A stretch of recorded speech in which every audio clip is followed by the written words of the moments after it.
we go. I like the way you sing. When do they come up for reappointment? Yeah. After I can retire. Okay.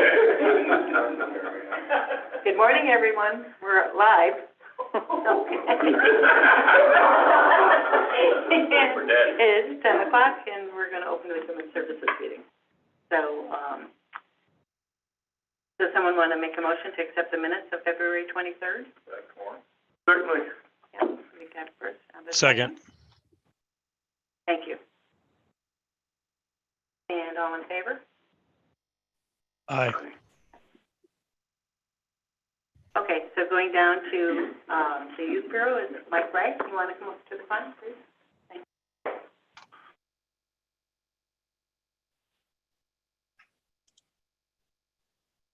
you. Good morning, everyone. I just wanted to update you on youth development program funding. That's the funding that we use for recreation programs and some community-based organizations that we fund. The state has proposed that they're changing the program here.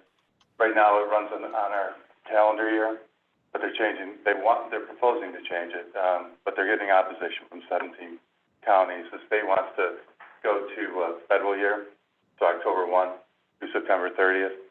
And what it would mean, just simply for on our office, is that we'd have to go through the resource allocation process twice this first year, which is, it's more work, but it will definitely make it cleaner going forward.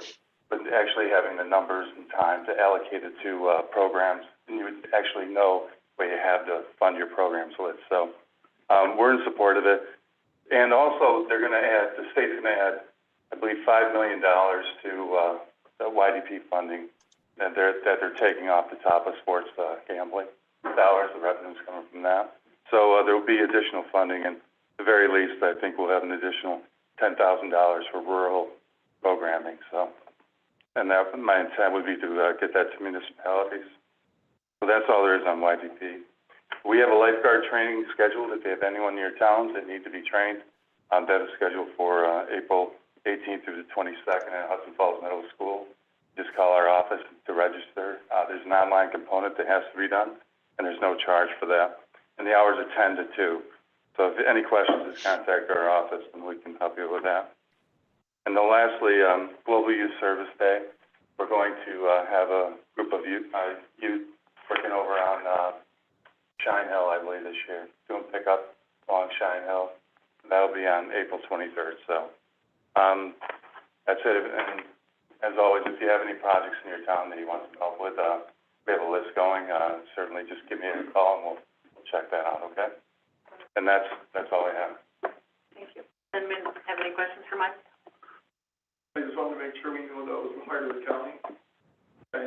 Shine Hill. For the most garbage. Mike, we have a Tri-County Night or Wave coming to Granville on May 18th for a Community Savers Cleanup Day kind of thing. I'm not sure how that factors into your schedule, but they're going to have a series of volunteers, and if anybody's available from your office, just piggyback on that. So should we reach out directly to anyone in your town, or should we just contact United Way?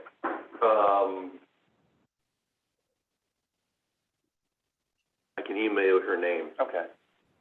To see if that's something that we coordinate with. If it doesn't work out, that's fine, but it sounds like it might work out. No, that's plenty of notice, and we, traditionally have done at least one day over in Granville on that, so that worked out fine. Okay. What's our date, Matt? May 18th, I believe, the Wednesday.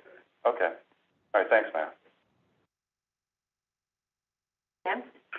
I'd like to thank you for showing up here in person. I always have trouble hearing you, and I hear you crystal clear this morning. All right, I'll make every effort to be here, I promise. Thank you. No, you're welcome. Thank you. All right, thanks a lot. Okay, and we're going down to Tammy. Thank you very much.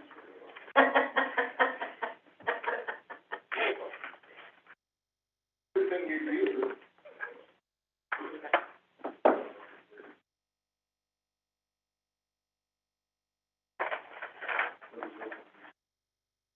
Okay. I didn't want to look at that. All right, so I do have a few things that I wanted to capture your attention on today.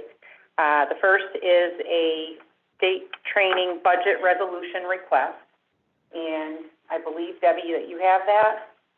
But I do have a couple of additional copies if anybody wants it. Okay.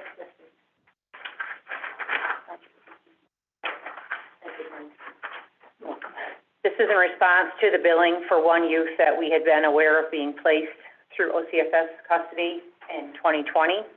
The youth has since been discharged earlier than we anticipated in August of 2021. But the state holds the billing for a year, and we're never quite certain what the per diem is that they're going to charge us. So it does make budgeting also a bit more difficult. The appropriation within the DSS budget that's used for this is state training. And the bill that we have received, we have to pay 100% of, but it's representative of 50% of the total cost for housing a youth in OCFS custody. So the bill that we received for 2020 is for $294,461. We received the bill on March 8th. The 2021 budget has $166,000 in the account planning on the expense of this youth. So the resolution that I have proposed would address the current shortfall with adjustment to the 2021 budget. Because of the way there is no reimbursement on this sort of a cost, we pulled from the Medicaid appropriation because there was extra funding there due to COVID-attributed reductions in Medicaid costs last year. So it would be a neutral switch for $128,461. I like the first number. We also anticipate that we'll be billed up around the same time next year for the period of January through August of 2021. Currently in the 2022 budget, we have $76,000, so we will have a shortfall again next year, but it is something that we can plan for as we set up the 2023 budget. Move it. Do you have a second? Okay, all in favor, or any questions first, Tammy? Aye. Okay, and also I have on the agenda a request to carry over an employee's benefit time. This is also something that Danielle is aware of. We are currently in the midst of an unusual situation based on the timing. We have an employee who's currently out of the office on a 12-week FMLA period. She was required to use all of her sick time before she could draw disability, and she is nearing the end of her disability period, but her 12 weeks will not have lapsed, or she'll still be out during the 12 weeks, and her anniversary date with the county falls right around the end of that disability period. So she has 7 days of vacation time that we would like to transfer over into her new year of tenure, but she'll be drawing that down right away to be able to collect pay during her family medical leave. And because it's more than 5 days, we need a resolution. I believe that it needs to go to full board. Madam Chair, so moved. And do we have a second? Paul? All in favor? Aye. Thank you. I think that Danielle also has it on her agenda and plans to probably bring the resolution for you. Okay. And I have listed a nebulous various program updates, trying to have a step up from program updates. So I have a few things that I'd always be able to share information on. The eviction status, the situation with the eviction moratorium is something that I have said repeatedly over the past couple of years that I was concerned. It was put in place to try to prevent a bunch of evictions happening because people didn't have the funds to pay for their homes or their apartments. But the length of time that it went on for was concerning, that we would end up with a mass eviction sort of situation across the county. So not having really any other database to draw from, I reached out to all of the local courts to try to assess what kind of an impact there was. And I did hear back or have conversation with the majority of the courts. and a large percentage of them really have nothing. They have not had any experience with evictions coming through their court so far this year. The ones that have had primarily have those pending with a stay because of the application process being underway through the ERAP program. So if a tenant or a landlord is in the process of waiting for the determination on their ERAP application, they are not able to be evicted. So that was a non-scientific analysis, and it really was a kind of underwhelming, I guess, but I wanted to take it a step further because, as you know, on the part of the county, social services regulations require us to provide shelter for anybody that comes to us as homeless and and are also eligible for temporary housing. So I checked our current listing of people that are homeless, and I want to share with you that it shows 17 adults without children being placed. 11 of them are either on parole, probation, and or are also sex offenders, registered sex offenders, and 8 families, which include 12 children. Talking with the workers, they say that 3 of those families are the result of evictions. And it sounds to me like the majority of them have been nuisance evictions, but I imagine that they also were sort of being held onto by the landlords because of that eviction moratorium. So we are seeing a bubble. We are having more homelessness than we've experienced over the course of the last 2 years. We are managing, and we're working hard on giving first priority to the families and getting them into apartments, to the degree that there are any available for rent. I'll keep my eye on that.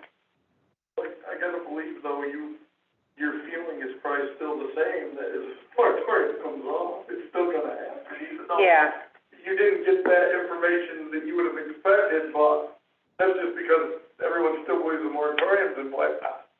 I don't know that there's a belief that it's still in place.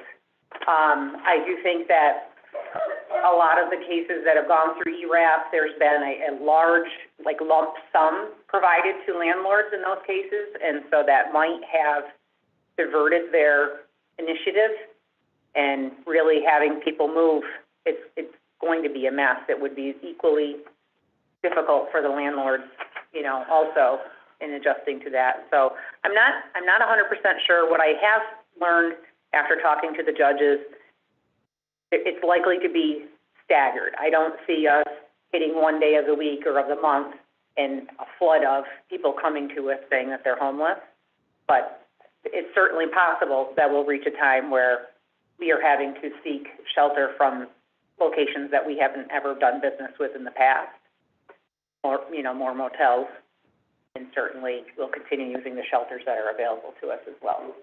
But even if it came staggered and it came week after week after week, by the time you get into 3, 4, 5 weeks, you're running out of places to put them.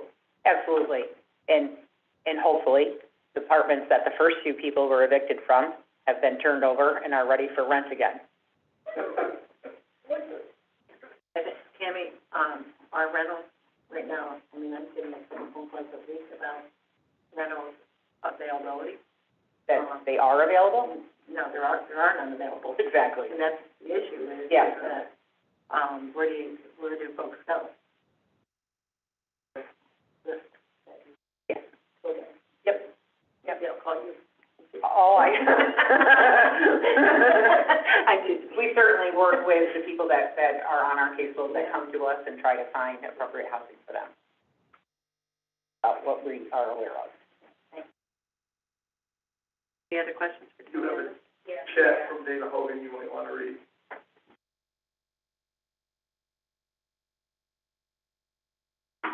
Yeah. Question on that topic? For, Dana, I was under the impression that if a landlord received benefits under ERAP, they have a 12-month restriction going forward on evictions. Is this correct? There has been that interpretation.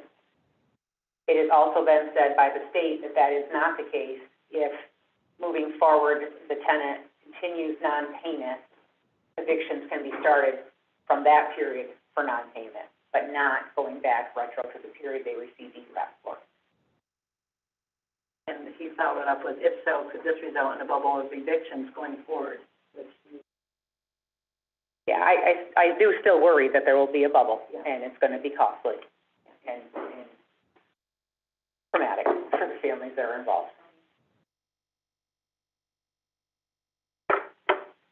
So as I said, I came up with things to talk to you about. I thought that this would also be a good time to share just overall what the status on our office has been from the pandemic. I know that there's been discussion in the past as it relates to the demand for cases or services and then the experience that we've had with staff leaving.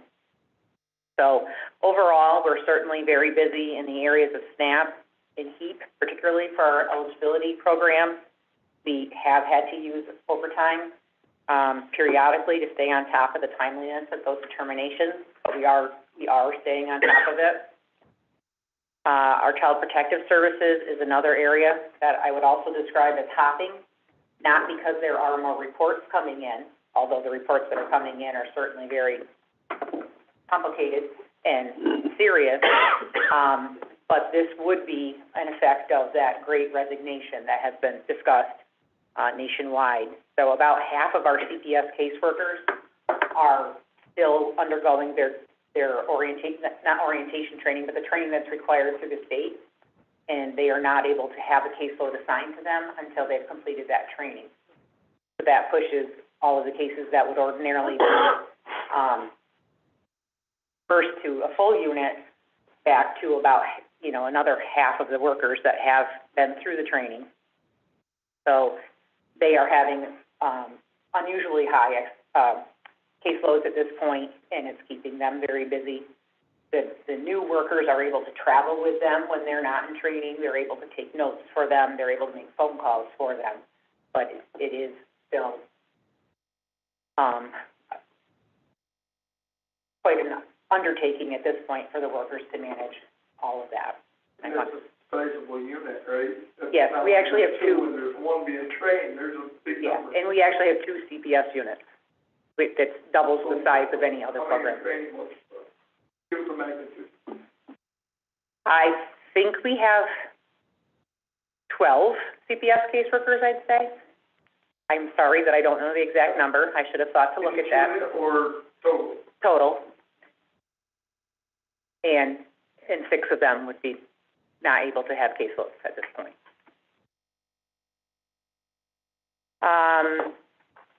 One of the last things I want to share is just related to the efficient use of county cars. The departments were recently directed to be as efficient as possible with the use of the county fleet, and I certainly understand that. And I just want to be able to share with you a reminder, because seeing our cars out on the road quite often circles back around to being a question that's asked of what the need is for them to be in the field and in the locations that they're in. So it is our standard practice for caseworkers. We do have some other titles that'll travel, but largely it's the caseworkers that would be seen on the road in a county car.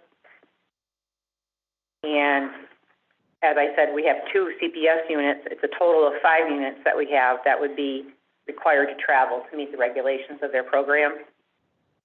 That would be, again, the 2 Child Protective, an Adult Services unit, Preventive unit, and then where our homeless work is done is in the HOPE unit. There are varying requirements to see people in their homes, and some may need to circle back if they haven't found somebody where they anticipated them to be on their route that they have plotted out. So just confirmation that we do understand the need to be efficient. You might see somebody in one area at one point and then see them back there again later and wonder what really we're doing. We are being as efficient as we can and as productive as we can, but we do have requirements that may result in us backtracking at times, and I just wanted to share that as being a regular part of our practice. And then lastly, I want to share with you where we're at in the foster care recruitment process. As you know, we added staff to be able to start recruiting foster parents and licensing them through our office. we're nearing the end of the last transition of the worker, the last worker that's transitioning from a different program into this one. The members of the unit have been engulfed in training to become trainers and certifiers of foster homes. And I think we're nearing the end of all of the required trainings for that. And strictly by word of mouth, we have had contact from 6 separate households seeking to become licensed foster homes.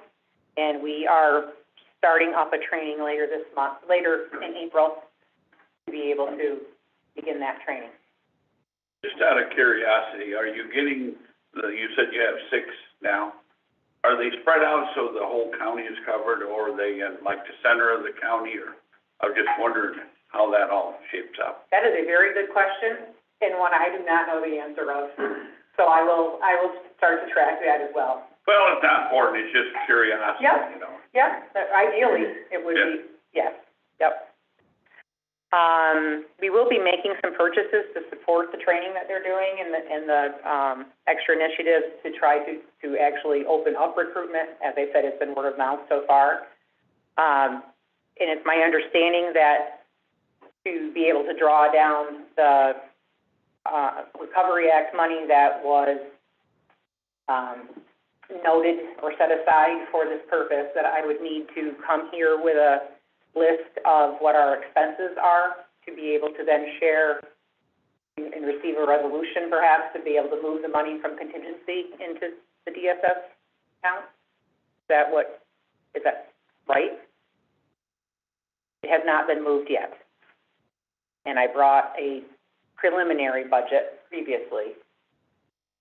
We understood it would need to be fine-tuned. So should I come back to you next month with an exact, as close as I can, of a budget of what I think we'll need for the remainder of this year? I think it should. Yeah, or we could move it now and bring it to finance, it's if you need to get it done. Other than that, bring it back next month. Right now, we have money budgeted for office supplies and that sort of thing and training, so I feel like we can pull from there and then reclassify that as we move forward. Tammy, is there any need to, because supply chain is so left out, is there any need to order it now so that you get it a year from now? Nothing that I'm aware of at this point. Okay. Just wondering. Never say never. You're pretty accurate. Huh? Yeah.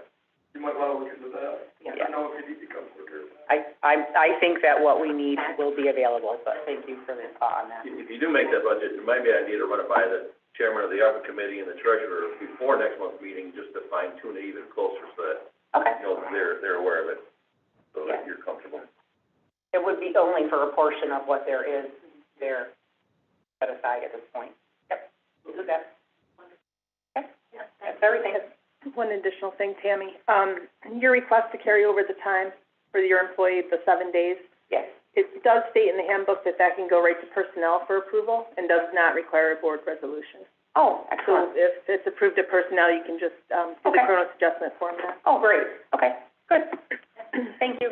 Thank you. Okay, thank you very much, Tammy. You have a lot of us on your plate. Now, I saw Tina on here. Good morning, Tina. Good morning, And you everyone. too. Glad to see you. You too. Before we move on, do we need to make a resolution to move Tammy's resolution? Or do we need to make a motion to move Tammy's resolution to personnel? Well, It's supposed to go right there to begin with, so, that was more an update for the committee that she's gonna go to personnel. But I think the path is to take it straight to personnel to begin with, so. Okay, thank you. That's a good point. that's a good, thank you, Yeah. Paul. Yeah, thank you, Roger, for clarifying that. Okay. So, Tina, we're back to you. Okay. The first thing I have on my agenda is each year I bring to you the request to apply for the Child Passenger Safety Program. It's through the Governor's Traffic Safety Board, and it's usually around $15,000. We really don't know until we apply for that how much funding is available, but I just wanted to request permission to apply for that grant. Madam Chairman, so moved. Seconded. Thank you. All in favor? Aye. Okay, thank you. The next, I just wanted to give you, I know I had talked about it some last meeting, but just another quick update on the New York State budget. We are still in line, it looks like, to receive the increase in our Article 6 state aid, which is wonderful. Right now, we receive a $500,000 base grant. So they're looking to increase that to $577,500. So that's wonderful. And they're also looking at letting us claim our fringe benefit expenses up to between 50 and 75%. That hasn't been decided yet. But again, that does look like it's something that's going to be included in the state budget. So those are definitely positives for our department. Any questions on any of that in regards to the state budget? Brian? Yeah, so 77.5 is the additional money, is that right? Yes, that's correct. So that wouldn't pay nearly all the benefits there anyway, so that would just automatically alleviate some of the county funding. It's direct savings. Right. It's my understanding that the fringe benefit reimbursement is in addition to that. So it would be on top of the 577. So More money coming besides that for fringe benefits, is that what you're saying? that's my understanding of it, but I can get clarification on that as well. But that was my. That would be budget for consider already. Mhm. Yes, it would be great. We've been asking for fringe benefit reimbursement for quite a few years now, so we were excited to see that get this far in the budget process. We'll believe that when we see it. Thank you. Sure. And then the staffing update, I'm not sure if you had all seen the advertisement for our fiscal officer. Her last day is Friday. She is moving on to a different position. So we have been advertising for that, but I just wanted to give more of an FYI that would be brought up at personnel to get permission to backfill that position. So, we'll be doing some more training in that area in the future. So just wanted to make sure you were all aware of that as far as staffing. And we are also in the process of interviewing for our other open positions. We did actually get an application for the Director of Patient Services. So we're hoping to interview that person by the end of the week. So that'll be a big relief for us here. And then in speaking of that, I wanted to ask permission to, if we were to get somebody for the Director of Patient Services, if we could have that person come and overlap with, it's actually a different position that Kathy Jo holds. She holds the Assistant Director position. So we are looking to have them overlap each other. Her expected retirement date, she's anticipating the first part of June. So by the time we get this person here and get them hired, it would probably be about a month and a half overlap. So we were looking to get permission to be able to do that. Second. Yep. Any discussion or any questions for Tina? All in favor? Aye. Thank you, Tina. Sure. And then the next request was a resolution request to transfer money within our budget in order to purchase smaller vaccine coolers to take out to our clinics when we go out to the different farms in the county, or just to do our homebound population as well for COVID. Right now, the coolers we have are quite large, and we're only taking out a few vials at a time. So it is something that's completely covered under our COVID and also our immunization grant. So we were looking to move money from our 0.4s to our 0.2s in the amount of $2,600 for those coolers. Second. Second, Paul, second. Any questions? Okay. All in favor? Aye. Thank you. And then I do have a few things under miscellaneous. Each year, LEAP requests from us some money or some donations something of that nature to use towards their community garden within the county. So we did get that request this year as well. We are able to purchase items to give to LEAP for their community garden. It's under our lead poisoning prevention program. So we're looking for requests to spend up to $200 on either plants or seeds in order to donate those to the community garden within the county through LEAP. Do you have a motion? Yeah, I'll second. Paul? All in favor? Aye. So isn't $200 a little low for seeds and? I know in the past, we've spent about $100. So I was looking to increase that. So I had gone to the $200. We are limited within our lead grant on how much we can spend on things of that nature. And then also to be able to cover all of our other expenses as well relating to lead. So that's why we had limited it to the $200 based on our available funding. Okay, thank you. Sure. Sam?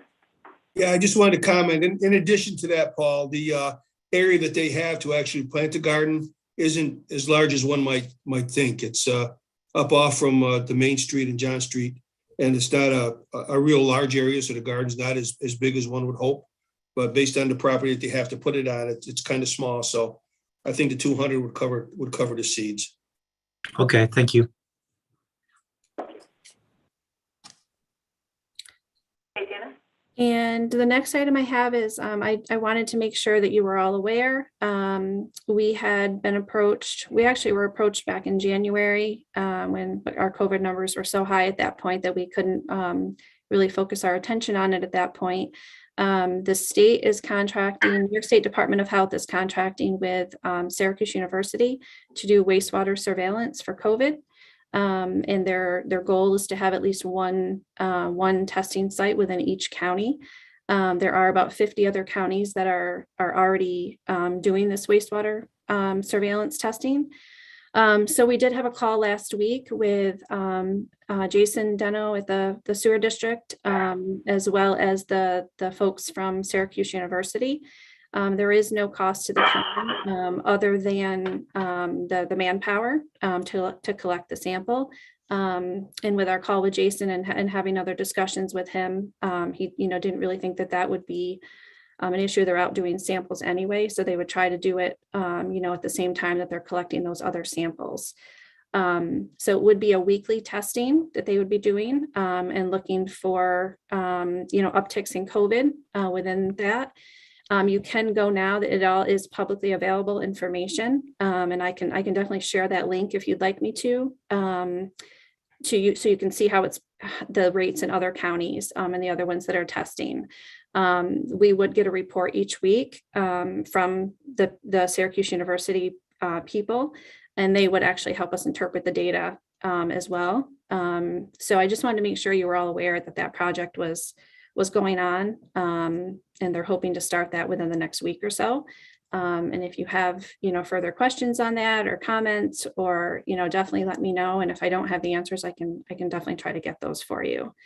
But I just wanted to make sure that you were all aware that was going to be happening at the sewer district.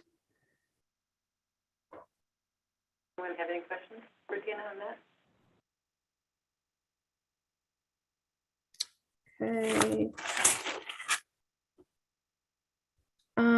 The other, I just wanted to bring to your attention, we should know more in the next couple of days of the route we're going to take. We are having an issue with our vaccine freezer over here at Public Health. It did alarm over the weekend. So we had the maintenance people from Eastern Cooling and Heating. They are the ones that service our equipment. So they were here yesterday, and it is leaking. So it is going to be quite the job to fix it. We're waiting on a quote from Eastern to see what that would be. This particular freezer was supplied to us from the state about 5 years ago. They supplied it to us. It was not a cost to the county. So we have reached out to the state to see if that program is still available, so they could replace that freezer. Again, we have not heard back. The other option is to fix the one that we have. So we're waiting on a quote on that. And then we've also reached out to vendors to get quotes on a new freezer.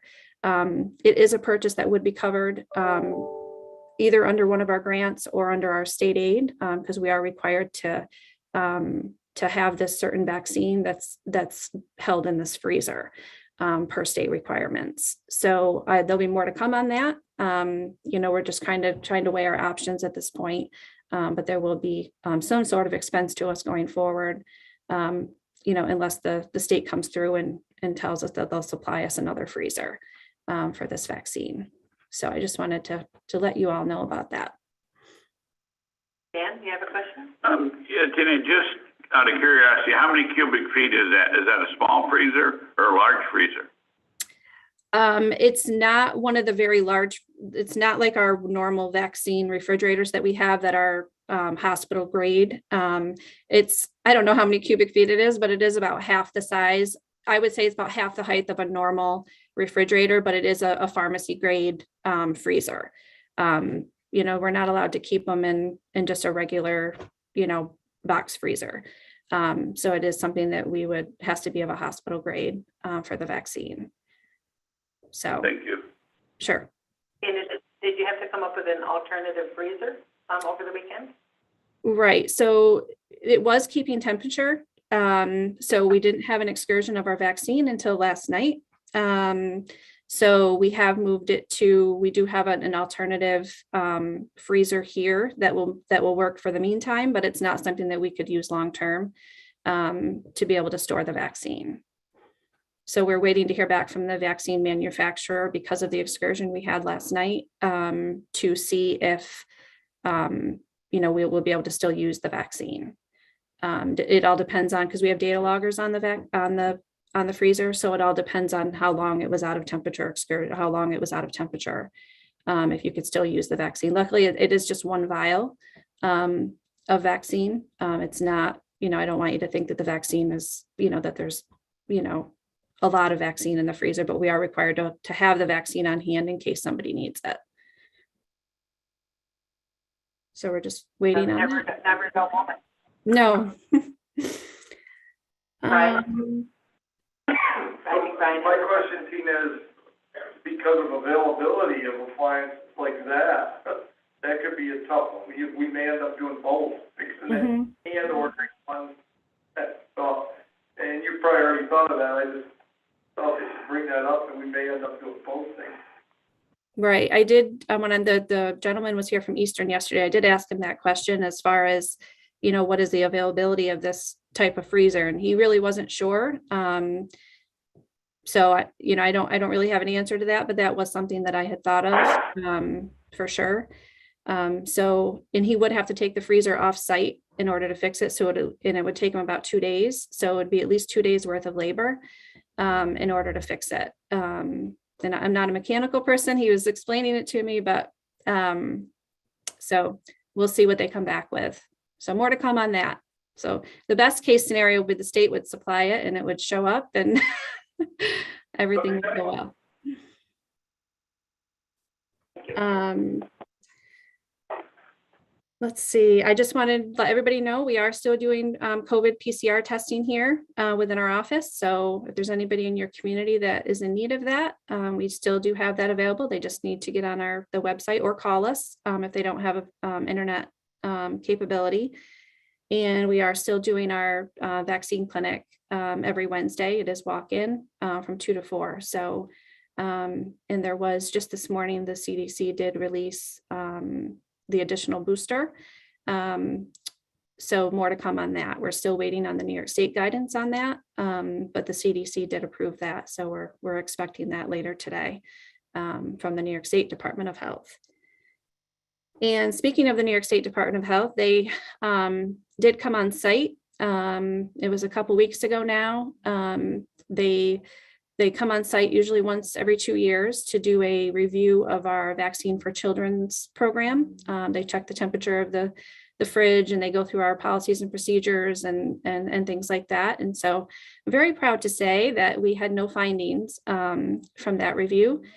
So I just give a big shout out to my staff. You know, they did a wonderful job preparing and keeping things moving despite everything else that's going on within our agency. So just wanted to make you all aware of that. Excellent. And I think that's all I have. Thank you, Tina. Sure. As far as the booster that the CDC is talking about, at this point, the answer when people text or we're not there yet, or go to pharmacy, are there medical provider? Would that was the response that we should give them? Or wait to public health? So I expect in the next couple of days, and it's the same vaccine that we're already carrying. So we would be able to do those boosters here. Wonderful. Or they can go to any other, you know, pharmacy or whoever else carries the Moderna or the Pfizer. Thank you very, very much. Sure. So hopefully your day just goes more mellow. Okay. Anyway, we're down to other business. Oh, I'm sorry. I hope it goes better too, because we have negotiations later. I just wanted to mention the NISNA negotiations with the nurses at Public Health this evening. So I'm hoping that that's coming to a conclusion soon. So maybe that'll come forward at finance, or hopefully at least by the following finance meeting. See you later, Tina. Thank you. Okay. Is there any other? If not, I'll ask for a motion to adjourn. Adjourn. Thank you. And we're adjourned. Thanks, everybody. Have a good day. Have a good day.